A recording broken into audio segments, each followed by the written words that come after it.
New computers are great, but my goodness, they take a lot of time to get just right. Everything you need and want to use is on your old computer already, and thus the headaches begin. The migration of the data from your old computer to the new computer, which more often than not can be a slog through the jungle rather than a nice stroll down the beach. As you know, I got this new Alienware system that I'm dying to get set up and using. But in order to do that, I need to move all my data from my old tablet notebook to the new computer. I need to move my settings. I need some applications brought across. Now, sometimes I have the disks for those applications. Sometimes I don't have the disks anymore. I need the files, all my files, my word processing, my spreadsheets, all of that stuff has to be moved across.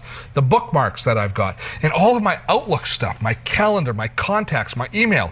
Oh, it used to take me about a week to get comfortable on a new computer, and it was a bad week. It's a pain because I change notebooks about twice a year.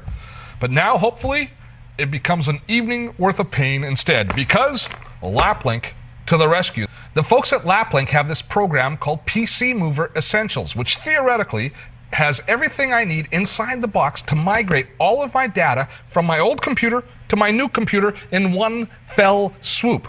What happens is you install the software on both the computers, and then you use this cable, which is an easy moving cable, to migrate all of the data from one computer to the other. It's a fairly straightforward process, but it takes a little bit of time. So here's what happens. First of all, on the new computer, we have to set it up to receive the files. So we have to tell it how it's going to be transferred. We have to say we're transferring by USB cable. It is the new computer, and then we tell it to kind of sit there and wait while we go over to the old computer and prepare all of the data.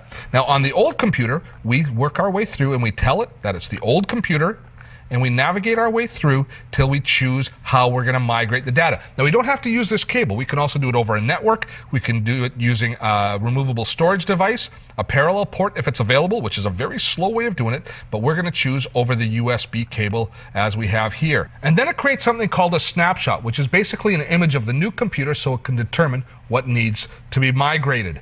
Once the snapshot is complete, we get into actually deciding what we're going to be migrating over. Now, we don't have to move everything over. For example, I've got Office 2003 on my old notebook, but I've pre-installed Office 2007 on my new notebook, so I'm not going to need to migrate that across. Similarly, I found my disks for Adobe Acrobat Professional, so I installed a fresh copy here. So now we can go through and we can select exactly what applications we want to move across. Now, before we do that, though, we can choose what to exclude. For example, I've got a lot of temporary garbage on this computer, internet files, backups, that kind of stuff that's sitting on this computer that isn't needed. So I'm going to exclude those from the transfer. You don't want to move old stuff across. It's like when you move house. You clean out first before you decide to move. So I'm going to exclude all those temporary files.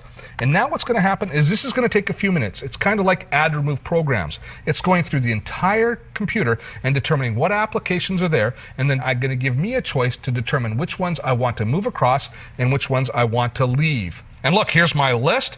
Now, one of the things that you might determine is things like my BlackBerry desktop software. I probably want to install that fresh, so I'm going to deselect that, and I'm going to just go through this entire list and very carefully choose what I want to bring across and what I don't. Once I've done that, I can start the migration process, and it'll actually take 3 or 4 hours depending on how much data we have to bring across. So I'm going to finish this up. We're going to let the software do its thing, and we'll be back and see how it worked out.